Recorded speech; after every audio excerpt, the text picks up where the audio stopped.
اللهم صل على محمد طب القلوب ودوائها وعافية الأجساد وشفائها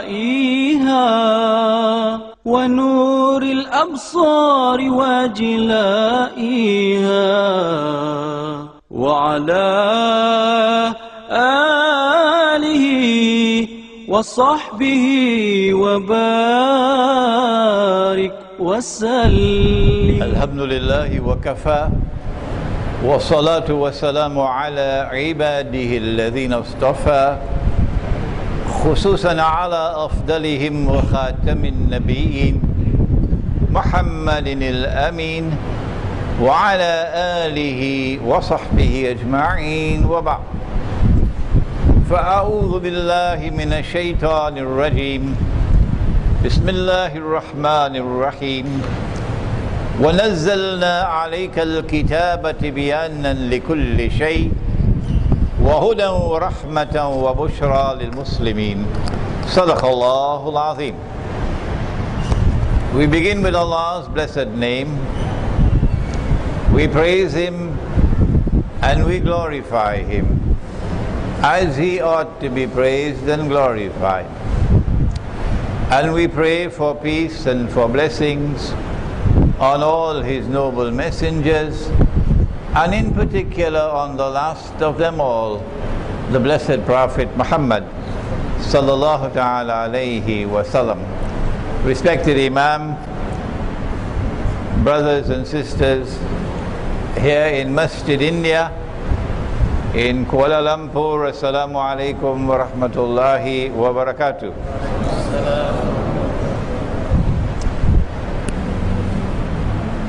It is something very strange indeed as we address you tonight on the topic of the future of Islam in India, Pakistan, Bangladesh, Kashmir.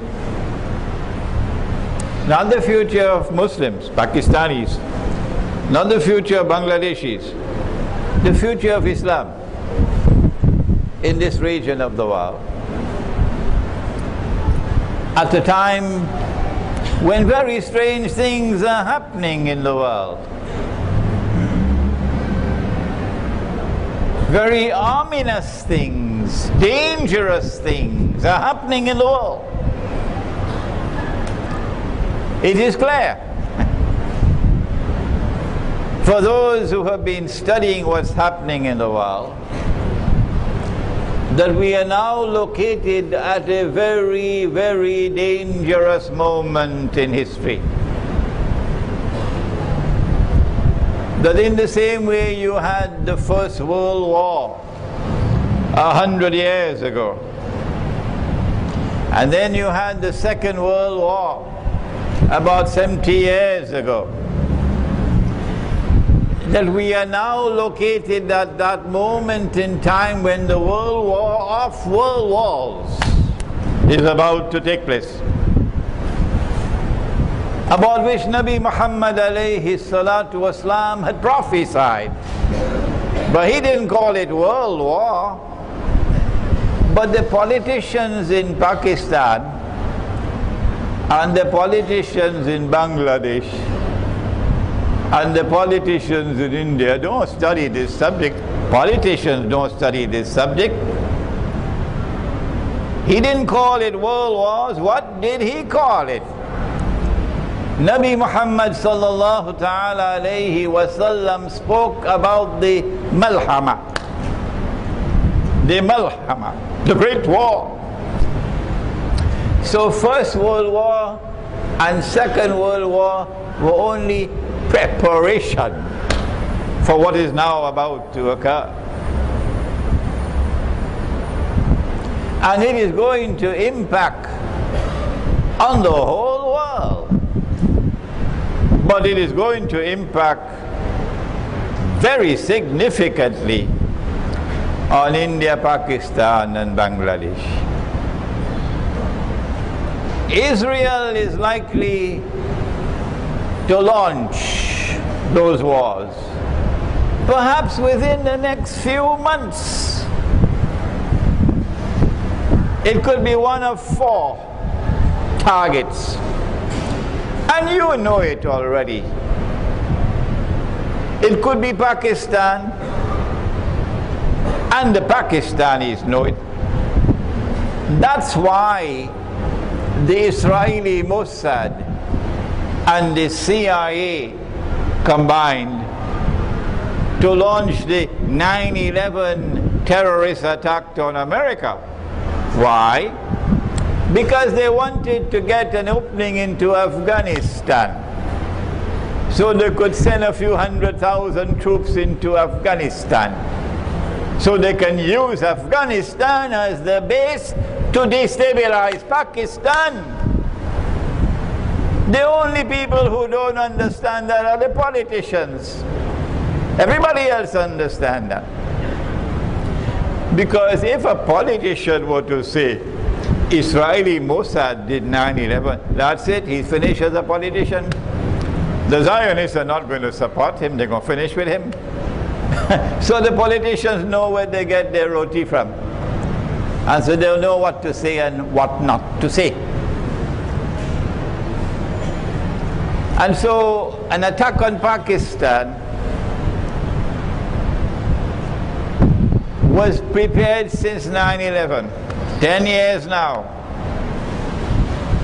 And the attack on Pakistan is meant to destroy Pakistan's nuclear plants and nuclear weapons. Why? Because Israel wants to rule the world. Anyone who has studied the Quran and Hadith properly would know that, because they study the subject of Dajjal. You have read my book, Jerusalem in the Quran, have you not? We have it in English, we have it in Bahasa, and I have news for you. We have a very young Imam sitting in front of me here, and he's almost finished translating it into Tamil. May Allah bless the Imam. So you're going to get Jerusalem in the Quran soon in Tamil. Israel wants to rule the world, so that a man can stand up in Jerusalem tomorrow, meaning about 20 years from now, and declare, I am the Messiah, Al-Masih. But we know that the Messiah or the Masih is Jesus, Nabi Isa alayhi salam. So who would he be? He would be Dajjal. In order for him to declare, I am the Messiah, he has to first make Israel the ruling state in the world. And then he can rule the world and say, I am the Messiah. That you understand already. But in order for Israel to rule the world, Israel has to wage great wars. And that's the malhama that's coming. But Israel cannot wage great wars if Muslims have a weapon with which they can significantly threaten Israel. And so no Muslim country must have nuclear weapons. That's the new religion of Israel. That's the new religion of Zionists. That Muslims must not have any weapon with which they can threaten Israel. But Pakistan has that, thanks to Zulfikar Ali Bhutto, who did many bad things, but this was a good thing that he did. Thanks to Ziaul Haq Marhum, who did some bad things, but alhamdulillah he died as a mu'min and shaheed. And others as well, who not only brought Pakistan into the nuclear club, but kept Pakistan there. In order for an attack to be launched on Pakistan, to destroy Pakistan's nuclear plants and nuclear weapons, you will also have to break up Pakistan, so that Pakistan can never revive itself. Because the Pakistanis are going to be very angry. Who is going to do that job? To break up Pakistan? You don't need a PhD to answer that question, do you? Israel's most strategic ally in the world today, after the United States, is India. India used to be secular India under the Indian National Congress. But now India has become Hindu India. Not the Hindu India of Gandhi, a different kind of Hindu India. And this Hindu India is joined with Israel in a strategic alliance. And so India is going to play a significant role in that effort to denuclearize Pakistan and to destroy and break up Pakistan into bits and pieces. I believe the Indian Muslims already know that. They know that. And so that is one of the possible wars that's coming. The second, an attack on Iran. You don't have to tell me that Iran is Shia and we are Sunni. I know that. But I don't subscribe to the view that the Shia are kuffar. If that's your view, that's your view. It's not mine. And when they attack Iran, it will not be only for the possible threat of nuclear weapons in Iran. No. They have another target. And that is to remove this government. It's called regime change. Because this government in Iran is a thorn in their sides. It is not willing to bow and bend before Israel. No. Like Libya under Gaddafi, Libya did not bow its knee to Israel. And if you do not bow your knee to Israel, we can send some foolish mujahideen against you. Some fools who call themselves mujahideen. They're fools. And I have said to them, you are fools. You're not mujahideen, you're fools. Because the Quran has prohibited you from entering into an alliance with a Jewish-Christian alliance, which are the Zionists. And if you do that, وَمَن يَتَوَلَّهُ مِنْكُمْ فَإِنَّهُ مِنْهُمْ, says Allah. You've lost your Islam. And so because Libya did not bow to Israel, that's why they attacked Libya. And because Iran is not prepared to bow to Israel, that's why they will attack Iran. And the purpose of the attack on Iran is to try to bring about a regime change so that a new government will come to Iran like the one you have in, what is it called now? The kingdom, the American kingdom of Saudi Arabia? The shameless American kingdom of Saudi Arabia, which has entered into an alliance with the Zionists and has now taken Saudi Arabia to become a strategic ally of Israel. Shame on you. So that's what they do. They want to do with Iran, so that you can get rid of this government in Iran and bring another one which will become an ally of Israel. And that is when the hadith will be fulfilled. You know it? That 70,000 Jews from Isfahan will follow Dajjal. Not this government in Iran. The third possible battleground can be Syria. Because they not only want to bring about regime change in Syria, as in Libya, to get a new government that would be friendly to Israel. They want to do more than that. Israel is an ally of Russia. And if you have read my book on Gog and Magog, you will know that Russia and its allies are Magog. And the Anglo-American NATO alliance is Gog. And that Gog-Magog war is coming. It's going to be nuclear war. Very few people will be left on the earth when that war is over. Within maybe 20 years from today, you will have only a fraction of the people now on the earth still alive. Islamic scholarship can say that, because we study the Quran and we study Nabi Muhammad alayhi salatu wasalam. And Russia has a naval base in Syria, the only naval base in the Mediterranean.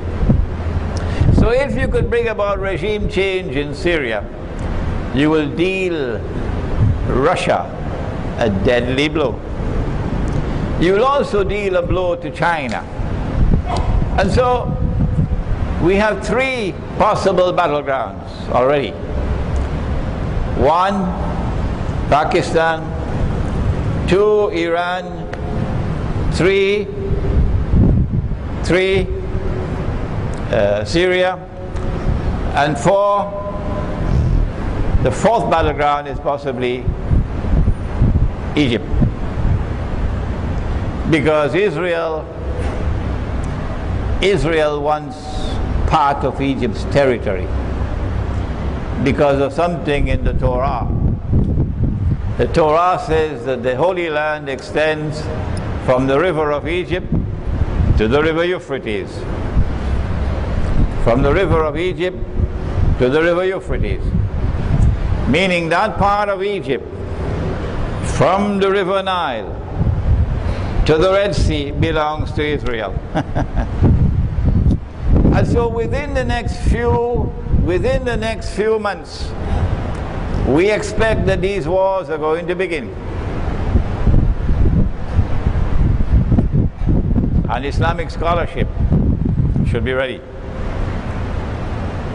If India is going to play a strategic role in the attack on Pakistan and in the effort to denuclearize Pakistan and to break it up into bits and pieces, how should Islamic scholarship respond? That's the critical moment in which we are now located. Tomorrow night we'll see how it's not only a military threat, but also a political and economic threat. The collapse of the monetary system, paper money disappearing, only electronic money taking over, and you're going to be imprisoned in that monetary system of electronic money. And so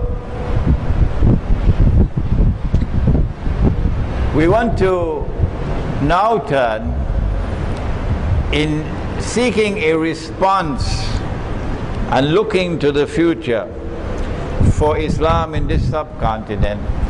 We now want to turn back into history to identify a great catastrophe, a debacle, a mistake that was made.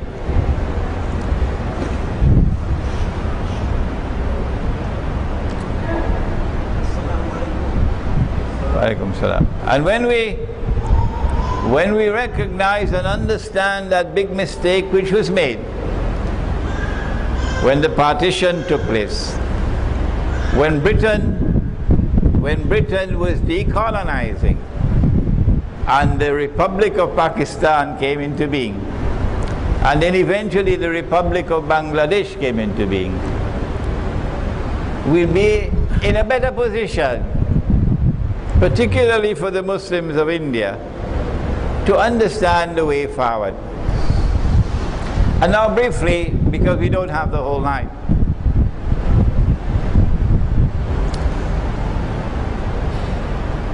Islam gave to the world a political system. But it did not come for the first time with Nabi Muhammad alayhi salatu wasalam, no. It came for the first time with Nabi Dawood alayhi salam and Nabi Sulaiman alayhi salam, the holy state of Israel, in the Holy Land. And that holy state of Israel recognized Allah as Al-Malik, the sovereign.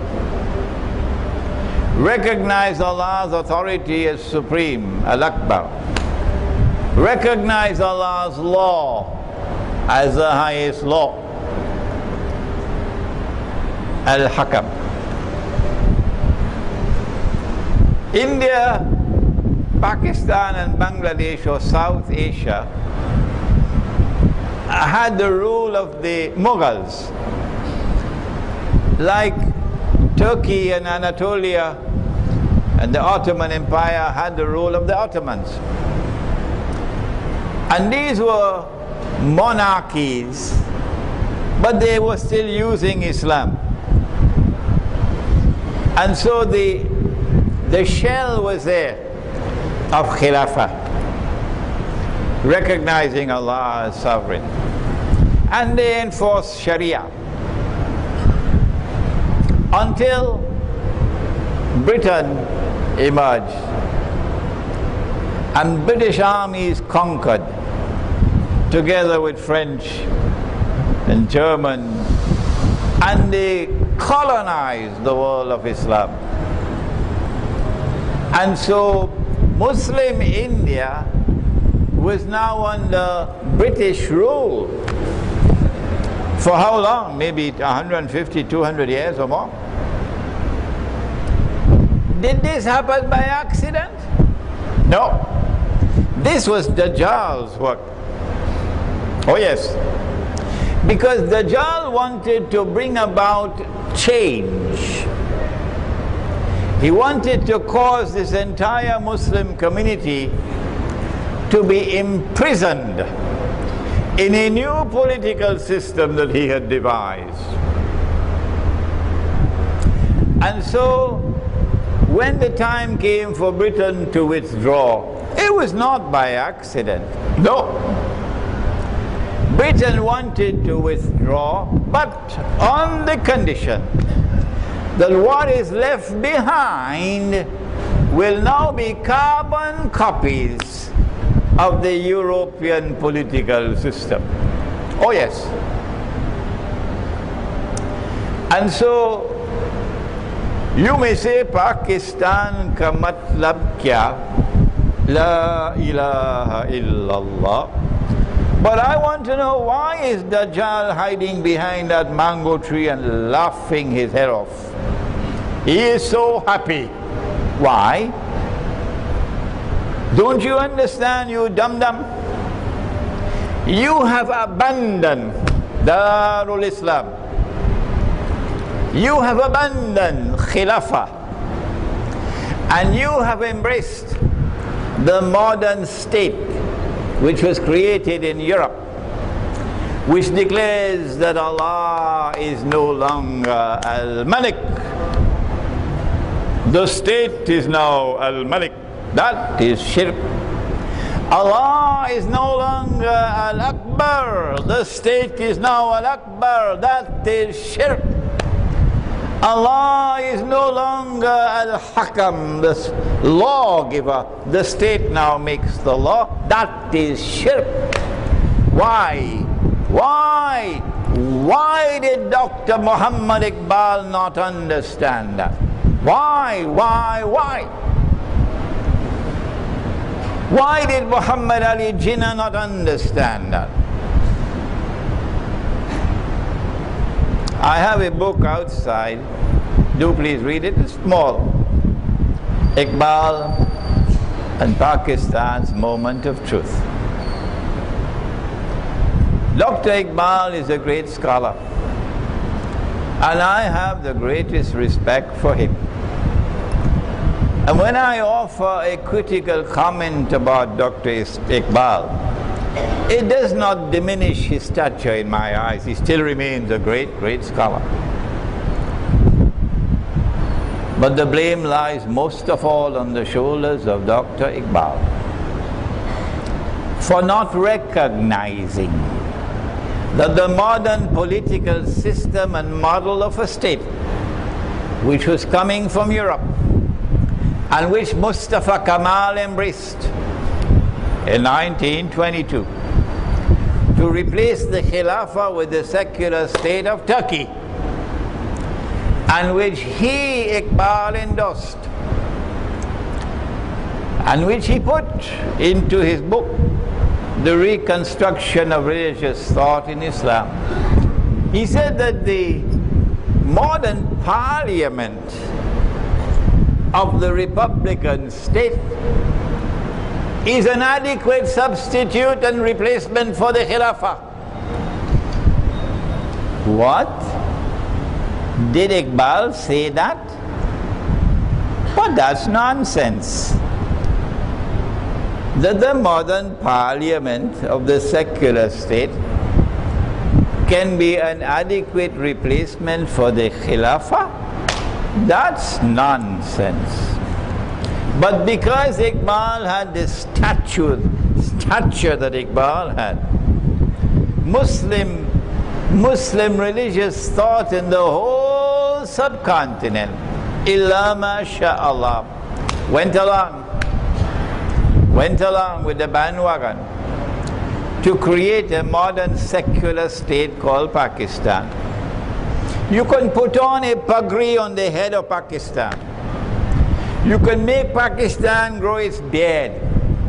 And you can put Pakistan in Sunnah clothes, it's still a secular state, you dum-dum. It is still a state created on the same foundations as all the other secular states in the world, regardless of what you put in the constitution, because hypocritically nobody bothers about it. And so when Pakistan came into being, Muslim India said goodbye. Muslim India said goodbye to Islamic political theory. They said goodbye to Darul Islam. They said goodbye to Khilafah. And then a new, very strange creature came into being. Never saw him before. First time in my life I'm seeing him. Something called Muslim nationalism. Huh? Never heard of it before. You know, you have German nationalism, huh? You have British nationalism, you have Russian nationalism, Qawmiya. But you don't want to use the word Pakistani nationalism. So you say we are creating this new state on the basis of something called Muslim nationalism. What rubbish! Never heard more rubbish than this. Nationalism is Qawmiya. Did they never read the Quran, those who talk about Muslim nationalism, which was a stepping stone to Pakistani nationalism, and then to Bangladeshi nationalism, Bangla nationalism, and then to Indian nationalism? بعد أعوذ بالله من الشيطان الرجيم يا أيها الناس, O mankind, إنا خلقناكم من ذكر وأنثى, we created you from a single male and a single female. وَجَعَلْنَاكُمْ شُعُوبًا وَقَبَائِلًا, and then we caused you to emerge as nations and tribes. Yes, Allah recognizes in the Quran the existence of nations and tribes. But then He goes on to say, لِتَعَارَفُوا, that your recognition of your diversity as nations and tribes should be a source and it should function positively, something by which you can identify yourselves, but not that qawmiyah should cause one person to consider himself superior to another. That's a disease. Allah goes on to say, Inna akramakum indallahi atqakum. So yes, we want you to preserve your tribal identity.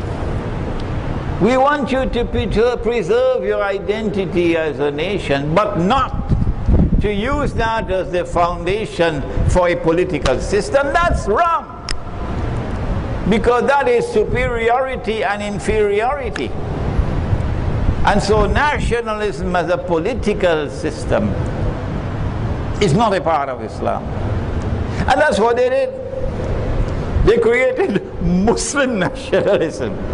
And so when Pakistan came into being, guess what happened? When Pakistan came into being, they got Punjabi nationalism on their backs. And then they got Balochi nationalism on their backs. And then they got Sindhi nationalism on their backs. And then they got Pashtun nationalism on their backs.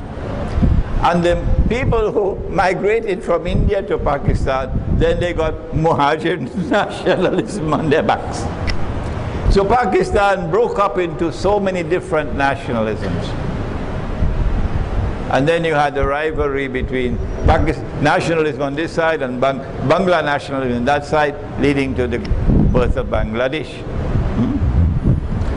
And so, if there is a future for Islam in that part of the world, it will be a future only for those, not for the part-time Muslims, and most certainly not for the politicians.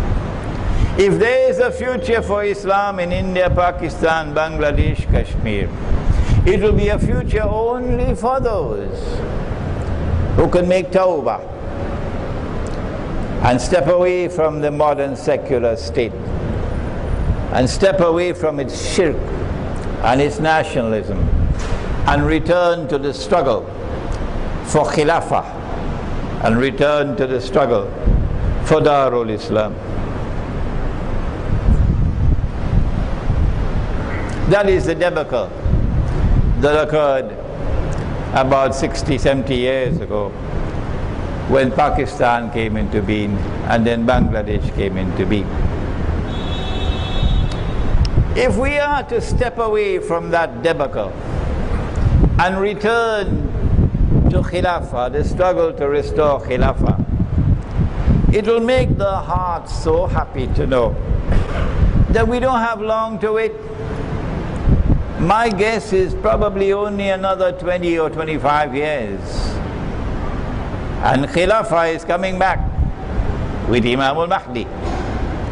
We don't have long to wait. Tell the politicians that for me. We don't have long to wait for Khilafah to come back. And when Darul Islam comes back, Mr. Politician, are you listening? When Darul Islam comes back, do you need a visa as a Muslim to go Pakistan? Would you need a visa to go Bangladesh? Nonsense.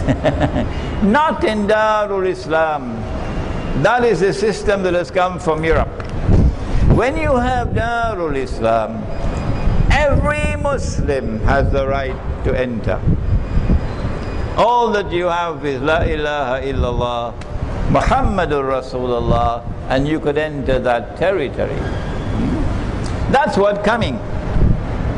But if we are to win that tomorrow, not only must we step away from Qawmiyah. You know those people say, I live for Pakistan. I'll die for Pakistan. I live for Bangladesh. I'll die for Bangladesh. Invite them to live for Allah. Invite them to die for Allah. This is Islam. That is not. There is another thing that they'll have to do. if there is to be a future. Before we come to the actual wars that are coming and how to respond, one more thing. Those who are to struggle for the future of Islam in that part of the world have to bring the believers together as a united body. You have to have a jama'ah in which the Sufi and the Salafi can come together as brothers. Is it possible? Huh? Huh? You have to have a jama'ah in which the Barelvi and the Deobandi can come together as brothers. Is it possible? Those who say not possible, please don't come back to my lectures. Please don't come back to my lectures. I can't help you in anything. Go to somebody else. We say it is the function of the Quran and the Sunnah to unite the believers. If the Quran and the Sunnah cannot unite you, you got something with Dajjal. Maybe you got Dajjal in your pocket. Go take Dajjal out of your pocket. And so this is called sectarianism. In Urdu it's called firqabandi. Sectarianism. وَاعْتَصِمُوا بِحَبْلِ اللَّهِ جَمِيعًا, says Allah. It's a command. Hold on, all of you, hold on to the rope of Allah all together. وَلَا تَفَرَّقُوا, and do not be disunited. If you disobey Allah, what will Allah do with you? Have you no fear in your heart of what Allah will do with you? When He has commanded you, hold on to the rope of Allah all together and do not be disunited. Where we want to do it. If you want to keep on holding on to your firqabandi, then go your way. We can't do nothing for you. But if we are to bring all together as a united body, then we have to stop identifying ourselves as this and that and the other. My teacher, I know the young people will listen to me. I know these words will reach your heart, the young people. My teacher was a great scholar, Maulana Dr. Muhammad Fadlur Rahman Ansari rahimahullah. He used to say, I am not Deobandi, and I am not Barelvi, and I am not Ahle Hadith, and I am not Wahhabi. I am Muslim. These words, I believe, will penetrate the hearts of the young ones. And so, you no longer identify yourself as belonging to any sectarian movement. No, sir, I do not belong to any of them. I'm a Muslim. Number one. Number two, we have to try to bring the believers together in one place. For example, a masjid, for unity. If we are to unite the Sufi and the Salafi, this is my theory, you must let me know what is yours. I say that in the house of Allah, we will not permit anything in the house of Allah, any religious practice in the house of Allah, unless it is firmly founded on the Quran and the Sunnah. You got a problem with that? If I have a religious practice which I perform individually by myself. Huh? That's my business, that's not yours. But when I come collectively, that's different. And if it is not in the Quran and Sunnah, that creates a problem. Like celebrating Miladun Nabi, the birth anniversary of the Prophet Muhammad alayhi salatu wasalam. Celebrating the birth anniversary is not like drinking whiskey, is it? Huh? Celebrating the birth anniversary of the Prophet Muhammad alayhi salatu wasalam, is it like drinking whiskey? No. It's a pious activity. There's nothing sinful about it. No. But it is not based on the Quran, and it is not based on the Sunnah. So if you insist on bringing it into the masjid, it will create fitna. Fitna. So in order to achieve the unity that we want amongst Muslims in India, Pakistan, Kashmir, Bangladesh, it doesn't matter what passport you hold. I'm only concerned that you're a Muslim. We have to take religious practices which are not based on the Quran and Sunnah out of the masjid for the sake of unity. Do not use the person of Nabi Muhammad alayhi salatu wasalam to divide. Use him to unite. So you can celebrate the birth anniversary of the Prophet alayhi salatu wasalam in private. That's okay. It will not create fitna. Don't bring it in the public, that's all. And so with this formula, we will be able to resolve the problem of sectarianism, which is a disease, like a cancer. This fella, because he is Barelvi, will not perform his salat behind that imam. Tabule. Huh?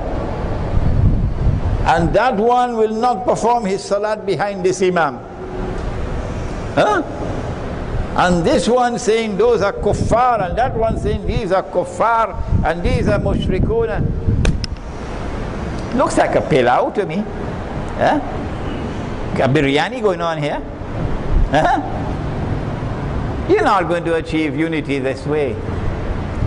And so these words are going to reach, I know, will reach Pakistan. This lecture will reach Bangladesh, it will reach India, it will reach Kashmir, inshallah. And these words are meant particularly to the young. To the young. Do not bring into the masjid and do not bring into the public life any religious practice which is not based on the Quran and the universally accepted Sunnah. And in this way the Quran and the Sunnah can unite us all. If you want to do something by yourself individually, you can do it in the masjid, privately. And if you want to have something privately, you can do it in your home, privately. Now then, now that we have dealt with number one, that catastrophe of abandonment of the Khilafah, abandonment of Darul Islam, an embrace of the modern secular state which came from Europe. Thanks to Dr. Iqbal, may Allah forgive him. He is the architect. Because of him, so many others were misled. We now recognize that we have to distance ourselves from that catastrophe. And the heart of the believer must return. Turn away from the secular state and turn back to Khilafah and turn back to Darul Islam. Secondly, we have to denounce and separate ourselves from nationalism. It matters not to me whether it's Malay nationalism or whether it's Punjabi nationalism. It's just as bad. It's just as bad. إنما المؤمنون إخوة. We are all brothers. None is superior to the other, based on race or tribe, or based on color and size. And then we turn to sectarianism. And we said this also is a cancer. Now what do we do? What do we do? Israel is going to strike, probably within the next few months. And India is Israel's most strategic ally in the world after the United States. This poses a serious predicament for Indian Muslims. And we have Indian Muslims sitting in the gathering here. And because the attack on Pakistan is pre-planned, we know it's coming. And the plan is to create an independent Balochistan, which will be another Libya, a Zionist state. And take part of Sarhad and put it into Afghanistan to make a greater Afghanistan, Pakhtunistan. And take that part of Pakistan which is called Azad Kashmir and make sure it goes back to India. And take part of Punjab and part of Sindh and absorb it into India. And maybe even create Karachi as a city-state. What remains of Pakistan would be bits and pieces that can easily be controlled by India and will now exist under Indian hegemony, political and economic and even cultural. Since we know that this is coming, what do we do?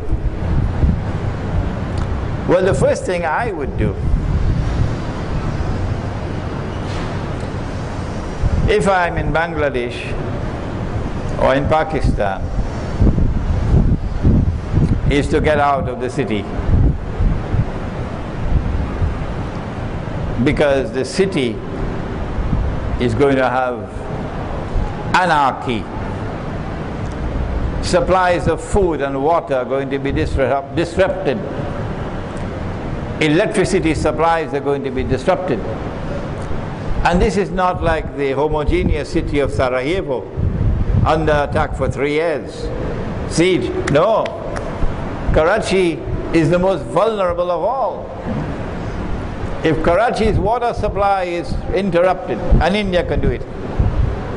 If Karachi's food supply is interrupted, and India can do it. You're going to have riots on the streets of Karachi. How can't you understand that? All the major cities are going to have riots. And the enemy wants to provoke that.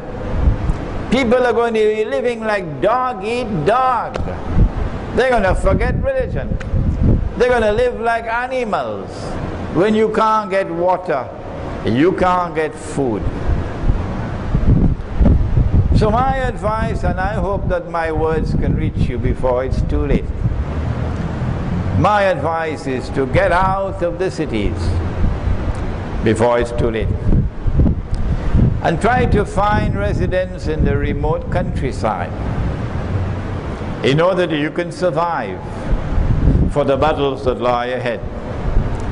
Go to the remote countryside where you can get water and food, and you'll have more security. And do not live in large communities, live in small communities. I call this a Muslim village. And in order for you to win Allah's kindness and Allah's grace and Allah's protection and Allah's mercy, wherever you go to the remote countryside, you must come together to live in accordance with Allah's law and Allah's guidance. So this will be miniature khilafah. Maybe 50, 100 families will be living as a miniature khilafah. And if you have these communities scattered all over the remote countryside, 100,000 of them, Dajjal won't be able to stomach his food. Dajjal will have indigestion. Because Dajjal wants you in the city. That's where he can easily attack you and destroy you. And destroy your children.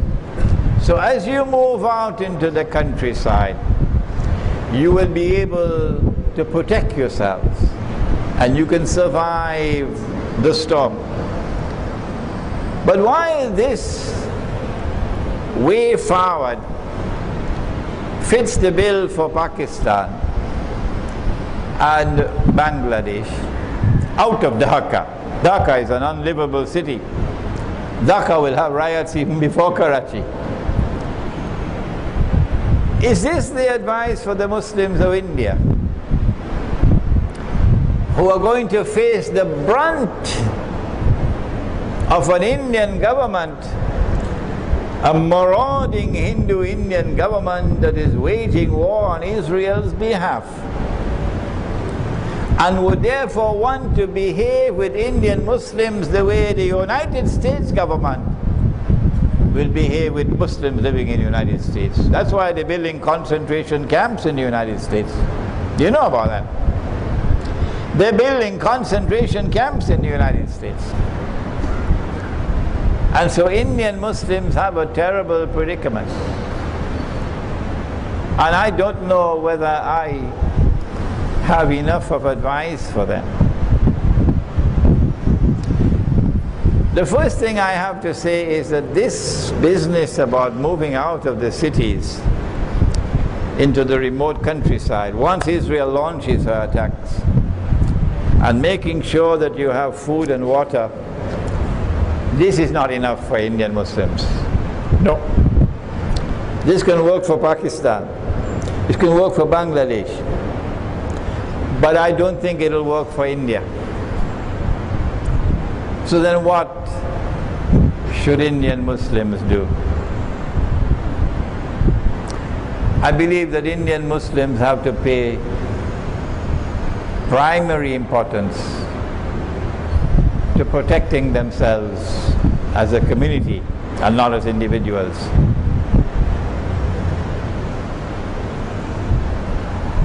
And so Indian Muslims have to come together in large numbers.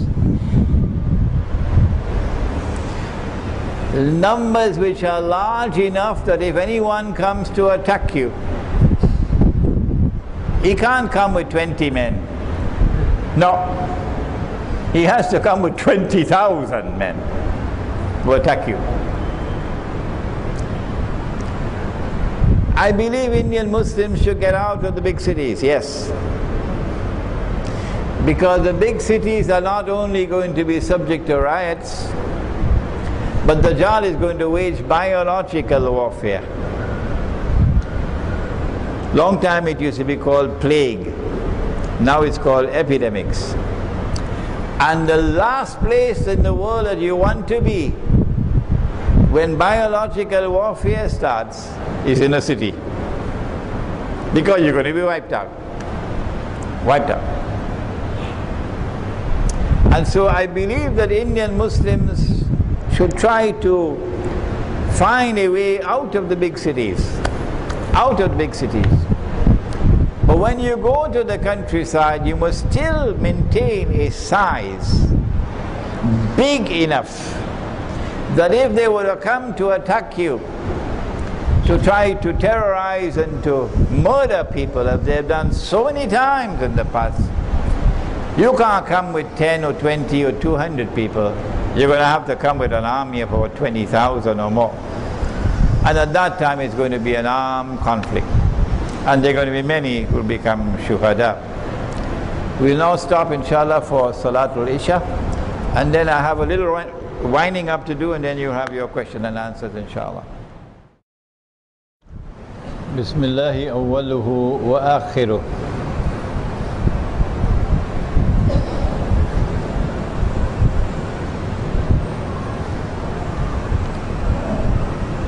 I want to now turn to a hadith of the Prophet sallallahu ta'ala alayhi wa sallam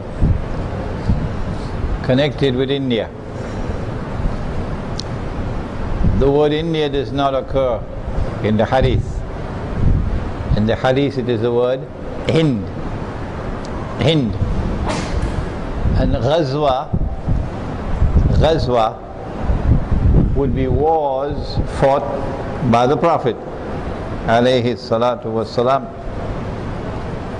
But because this is a war which will take place at the time of the return of Nabi Isa alayhi salam, perhaps for that reason it is known as Ghazwa. Allah knows best. Ghazwatul Hind. That there are hadiths of the Prophet alayhi salatu wasalam, and I am not in a position to assess their strength and authenticity, that there will be an end time, meaning Akhirul Zaman, conquest of India, or conquest of Hind, not India. But there is also an end time conquest of Constantinople. Constantinople. This one is a very well-established hadith, very strong, that the Prophet said sallallahu ta'ala alayhi wa sallam that Umranu Baytul Maqdis, at that time when Baytul Maqdis or Jerusalem is flourishing like it is today under the Yahud, under the Zionists, it is re-center stage today. At that time it would be Kharabu Yathrib.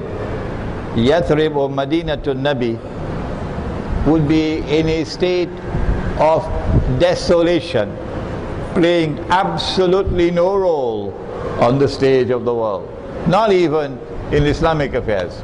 That's Medina today. And before I forget, I got a booklet from the printery only 2 days ago. It's only about 35 pages long, very small, easily to be read.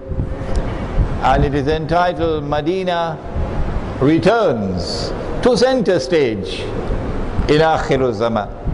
And that booklet is outside in English and in Bahasa.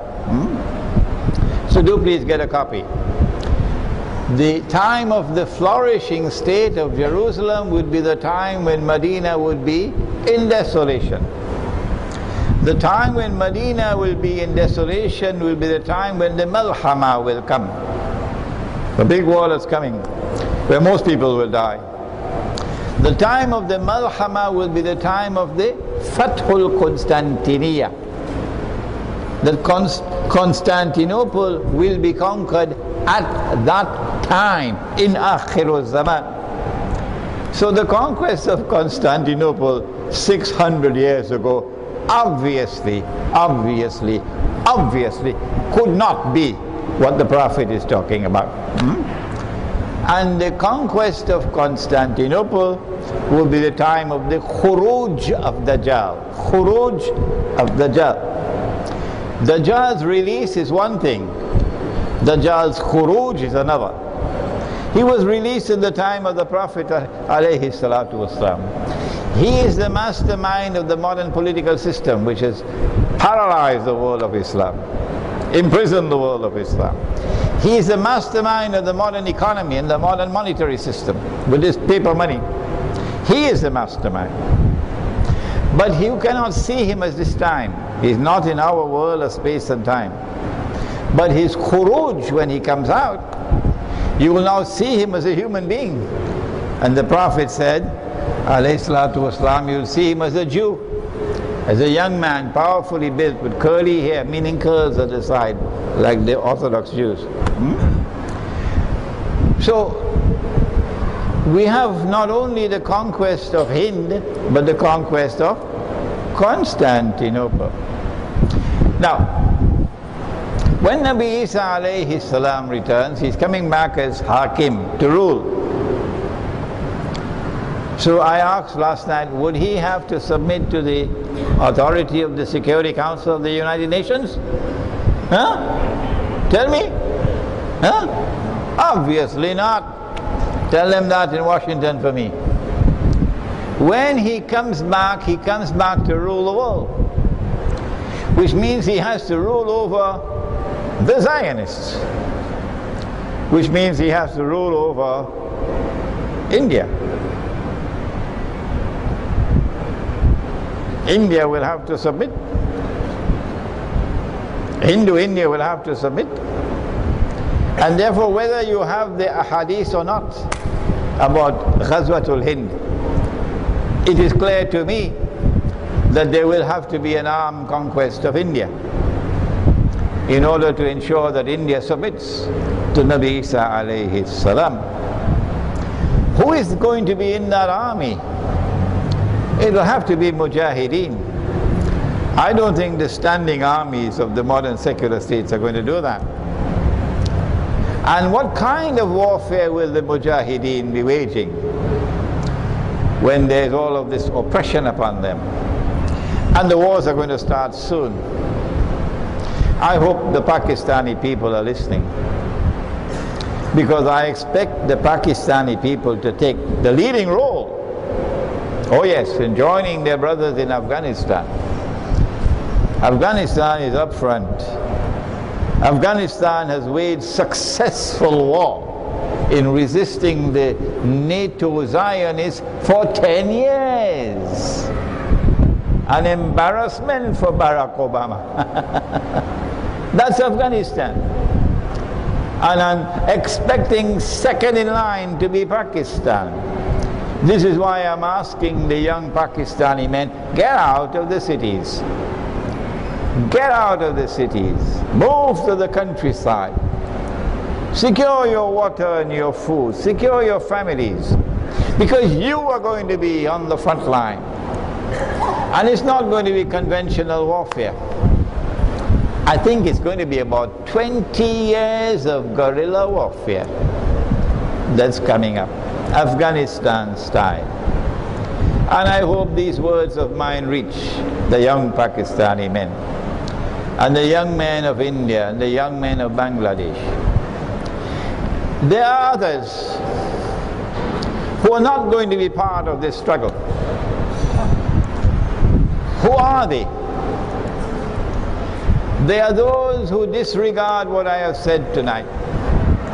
We have to go and vote. We have to vote for this one or that one or that one. They are stuck into that electoral political system based on shirk. You can speak to them, but it's like water falling on the back of the duck. They won't listen to you. Summun bukmun umyun fahum la yarji'un. These people who, regardless of what you say, they're still going and vote for this party or that party, vote for this man or that man. I don't have any words for you. I don't know what to do with you. You're not going to be part of the struggle for the future of Islam. But then there are second people. No matter what you say to them and tell them riba is haram, if you say to them 100,000 times that Allah's Messenger has cursed all four, and he said that they are all equally guilty, the one who lends his money on interest, when he puts his money in a fixed deposit. You know what's a fixed deposit? You heard about it? It's a money lender. Or when you borrow money on interest, to buy the house, of course, in Damansara Heights, to buy the car, of course, to do business. Did you know that when you borrowed money on interest, that Muhammad alayhi salatu wasalam cursed you, lanat kiya? Do you know that? Does it touch your heart? Does your heart shake? No. No. They will still go and borrow money on interest. It doesn't matter to them. I don't have any words for them. They have to look for guidance elsewhere. I don't have any guidance for them. And then there are others, largely ignorant. They don't know, because the ulama have failed. They have not taught the subject. We say to them that this money that we are using has come from Dajjal. And they look at you as though you come from Mars or Venus. This paper money has come from Dajjal. This paper money is meant to take you into slavery. They can't understand that. The ulama have not studied the subject. But the ulama want to get Dow Jones dollars. Oh yes. Get plenty bucks, become advisors for Islamic banks and this and that and the other. But who cares about dinar and dirham? Huh? Which Islamic bank in the world has ever raised even a little finger to bring back sunnah money? The money which is in the Quran, the money which is in the sunnah. Dinar and dirham. None. So if you do not care to study the subject, you don't care about what we are saying, that this paper money and the electronic money which is coming to replace it is bogus and fraudulent and haram, and it is a ticket to slavery, then what can I do for you? I can't offer any guidance to you. You can't be part of the armed resistance to oppression for the next 20 years in Pakistan, in Bangladesh, in India, as it is today in Afghanistan.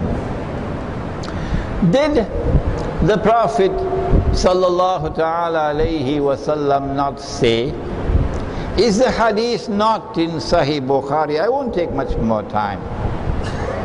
Perhaps the Pakistani people never read the hadith at the time of Fatima Jinnah, at the time of Benazir Bhutto, at the time of, I don't know the names of the sisters in Bangladesh, Khalida and Sheikh Mujib's daughter.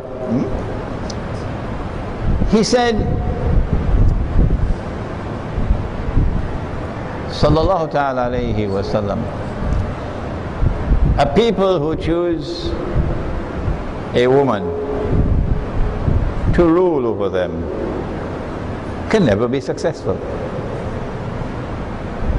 And in Pakistan, the opposition to Ayub Khan chose Fatima Jinnah.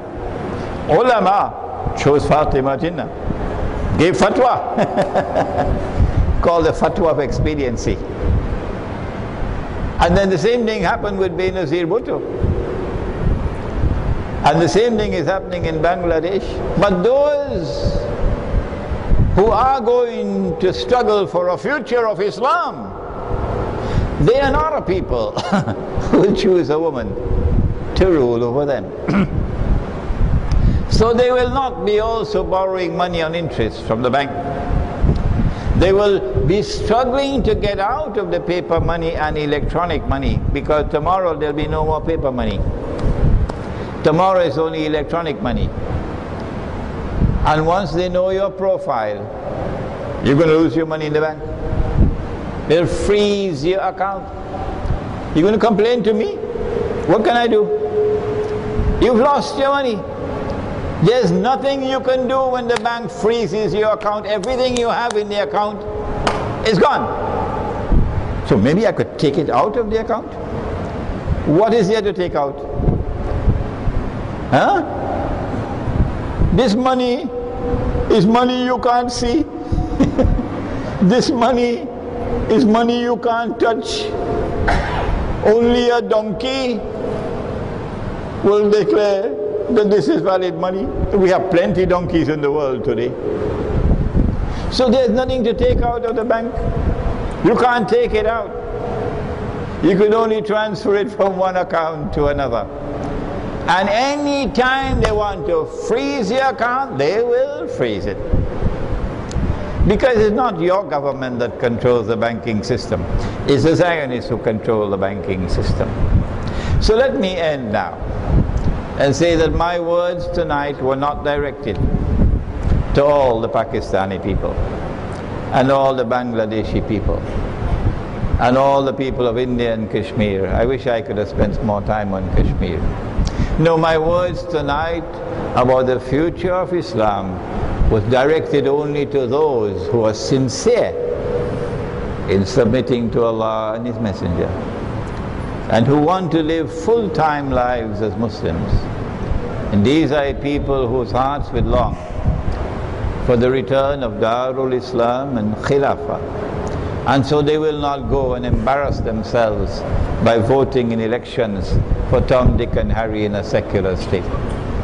These are people who will distance themselves from nationalism.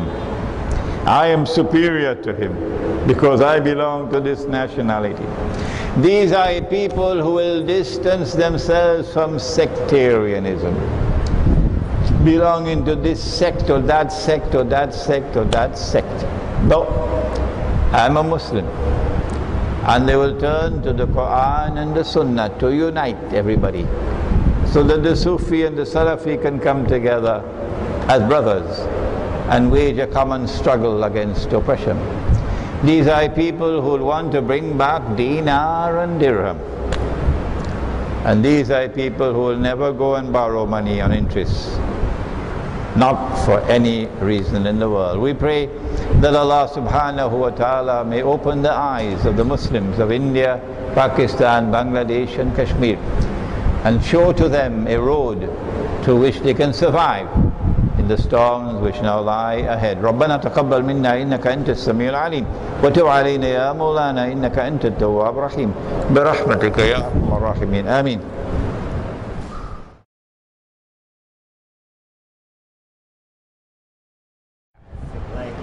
I admire very much the efforts being waged by my brothers in Hizb ut-Tahrir, because they have not abandoned Khilafah and they have not abandoned Darul Islam, and they're still struggling for the restoration of Khilafah and Darul Islam. There's only one difference that divides us, but we're not in any boxing gloves with each other, no, because I show respect for them and they show respect for me. And that is as a result of my study of الزمان, or Islamic eschatology. I have come to the conclusion that Gog and Magog today control power in the world, in consequence of which the only kind of war that we can wage over the next 20 years is guerrilla warfare, Afghanistan style. Guerrilla warfare, Afghanistan style, cannot bring back the Khilafah. No. No. The Khilafah will come back, I believe, at that time when Allah destroys Gog and Magog, Dajjal is destroyed, and Imam al-Mahdi emerge with the return of the Khilafah. That's the only difference between me and Hizb ut-Tahrir. The study of Islamic eschatology, or الزمان, seems to be neglected by our respected Islamic scholars today. Even though there are some efforts on their part to study Islamic eschatology, however, most of their works fail to build a correlation between that subject and the reality of the world today, in many respects, such as politics, economy, social aspects. Could you elucidate why this is happening and how can we overcome this problem? A very difficult question, eh? Very difficult question. I said last night at Masjid al-Ghufran that Islamic scholarship in the world today has failed, and failed miserably, to understand the reality that confronts us today and to respond to it appropriately. Fadilio, you must have heard of him, and the Murabitun, and Imran Hussein, for the last 15 years or more, in this country, we have been voices crying in the wilderness. Nobody would listen to us. When we talked about dinar and dirham, and when we tried to explain that this monetary system is bogus and fraudulent, we were in the wilderness until a secular man, he is not a scholar of Islam, is he? Dr. Mahathir? Is he? I'm not aware of that. A secular Dr. Mahathir, a few years ago, launched into a very accurate analysis of the modern monetary system and exposed it as fraudulent. And he called, not the ulama, he called for the return of the dinar. And he said, at least let us start with government-to-government trade. The only other world leader who did that was Charles de Gaulle. Two men that I know of, Charles de Gaulle and Dr. Muhammad Mahathir. Where are the scholars of Islam? Where are they? The scholars of Islam have failed, and failed miserably. One of the reasons why they have failed is because the educational system which has produced them has been inadequate. I gave a lecture in a Darul Uloom in Newcastle in South Africa a few years ago on Islam and the international monetary system. The head of the Darul Uloom was a very old man, Maulana Sima, rahimahullah, 80-something years of age, Darul Uloom, Newcastle. And Maulana Sima came and sat down right in front of me, the old man, and listened to my lectures for 2 hours on Islam and the international monetary system. And at the end of my lecture, the old man said to me, you know, we have to teach this subject in the Darul Uloom.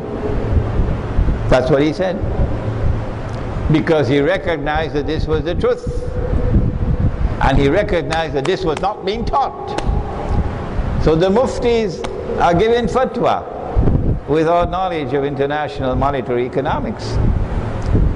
One of the blessings that Allah gave to me, He was very kind, was that I first studied Islam and then I studied international monetary economics at 2 universities.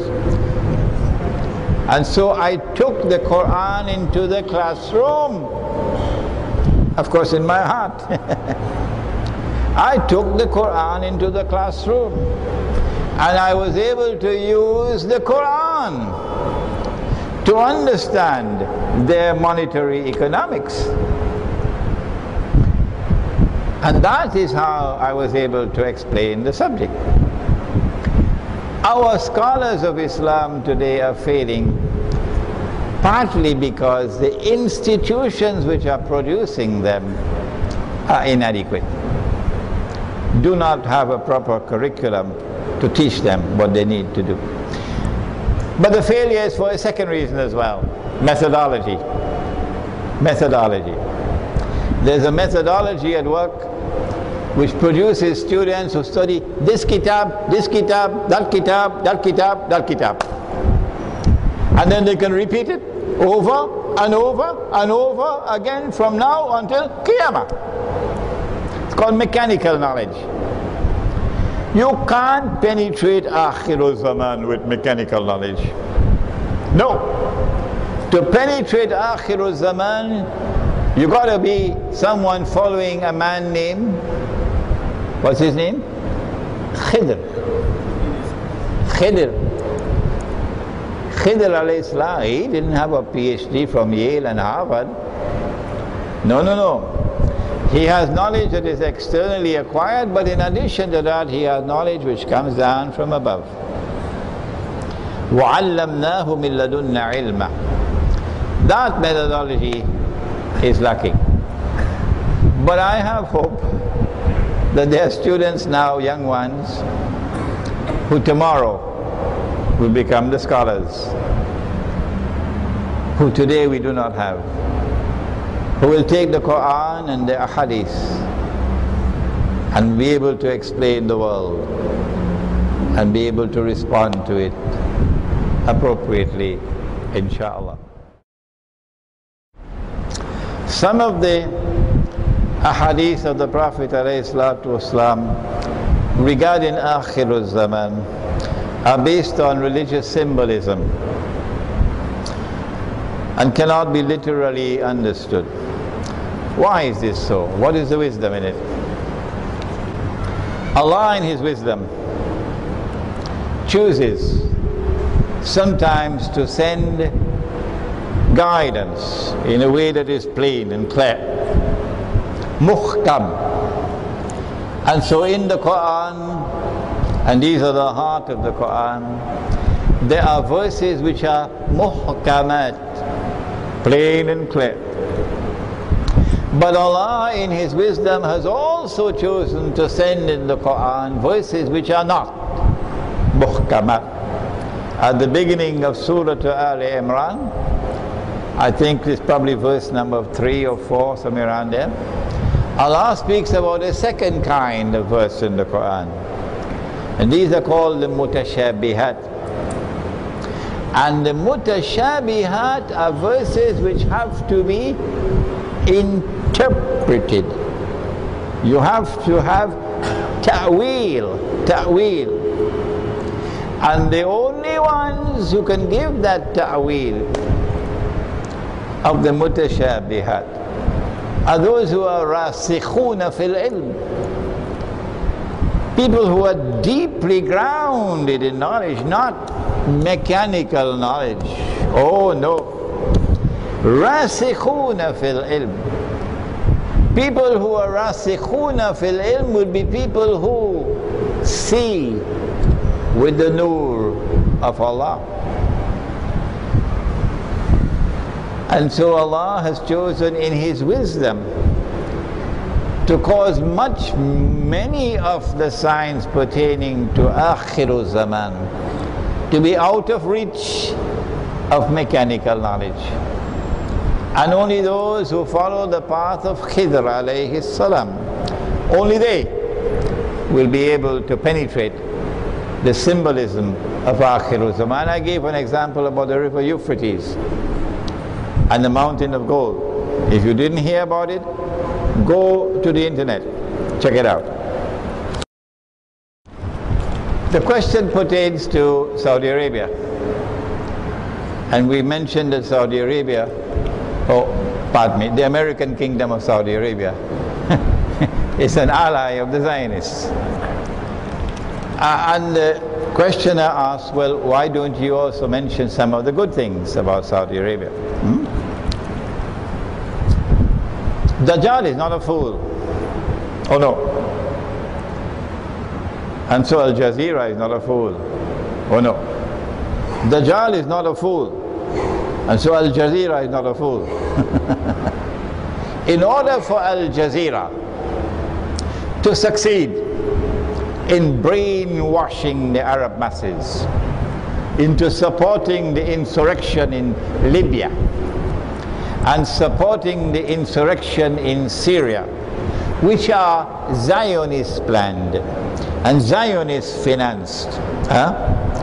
In order for Al Jazeera to be able to do that and brainwash these cattle, Al Jazeera has to have impressive credentials. So if you look at Al Jazeera, I don't have television at home, sorry, so I don't read and look at it. If you look at Al Jazeera, you will find that some of the reporting is excellent. Some of the programs are excellent, better than all the other television programs in the Arab world. Okay? It's the same thing with Harun Yahya. If you look at his books and his documentaries and so on, I believe there are probably 100 Harun Yahyas and not one. You'll find that it is excellently written.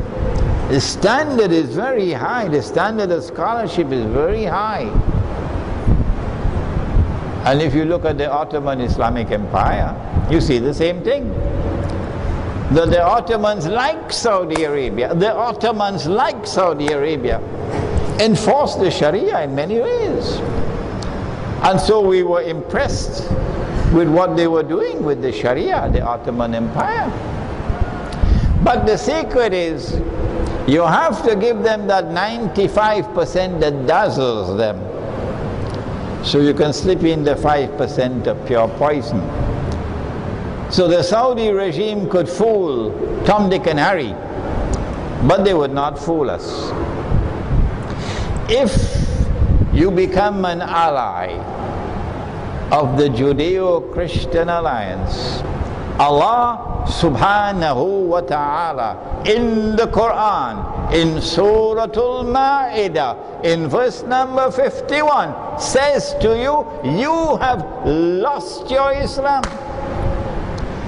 That's what the Saudi leadership have done. They have lost their Islam.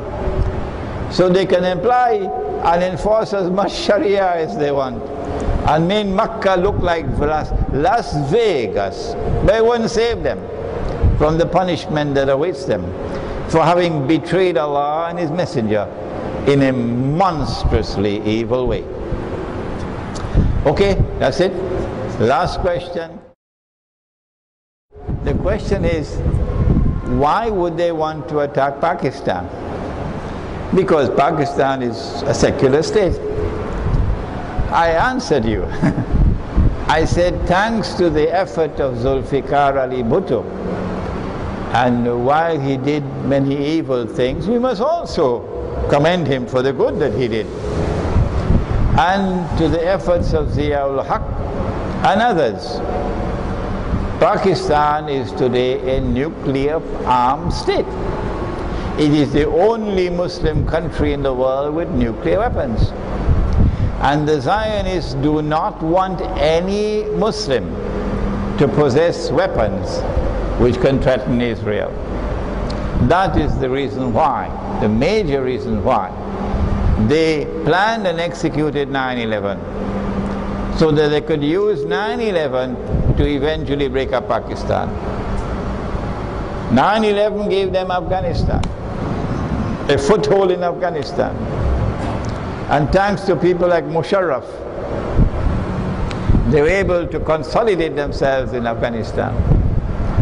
And so the planned attack on Pakistan is coming.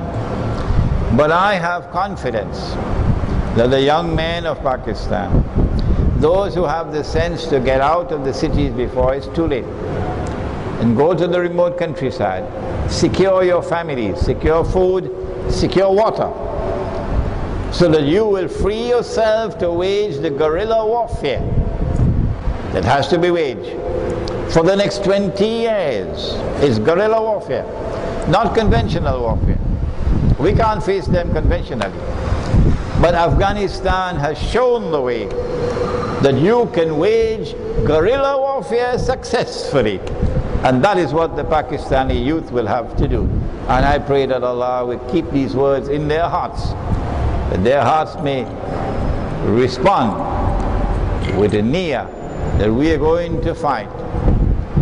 And we're going to wage war to defend ourselves, to defend our families, to resist oppression. And we'll never bend these knees before Israel. Ameen. ربنا تقبل منا إنك أنت السميع العليم وتب علينا يا مولانا إنك أنت التواب الرحيم. اللهم أنت السلام ومنك السلام. تبارك ربنا وتعاليت يا ذا الجلال والإكرام. سمعنا وأطعنا غفرانك ربنا وإليك المصير. وصلى الله تعالى على خير خلقه محمد وعلى آله وعلى أصحابه أجمعين برحمتك يا أرحم الراحمين.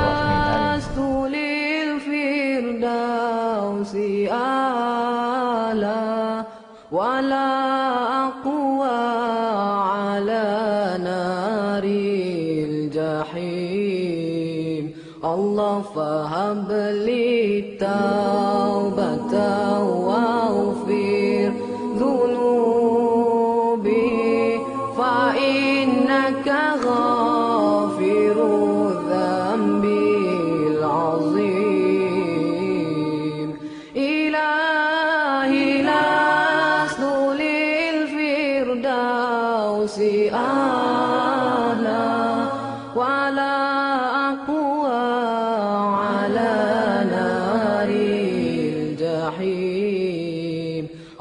Allah faham li taubatan waghfir dhunubi fa innaka ghafirudz dzambil azim.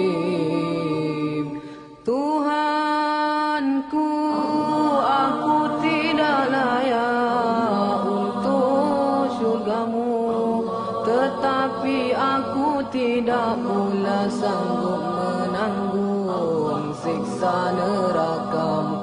Dari itu kurniakanlah ampunan kepadaku, ampunkanlah dosaku. Sesungguhnya Engkaulah pengampun dosa-dosa besar. Tuhanku, aku tidak layak untuk syurgamu, tetapi aku tidak pula sanggup menanggung siksa nerakamu. Dari itu kurniakanlah ampunan kepadaku, ampunkanlah dosaku. Sesungguhnya Engkaulah pengampun dosa-dosa besar. Ilahi lastu lil firdausi a'la wala aqwa ala naril jahim. Allah fahab li taubatan waghfir dhunubi fa innaka ghafirudz dzambil azim. Ilahi lastu lil firdausi a'la wala aqwa ala naril jahim. Allah fahab li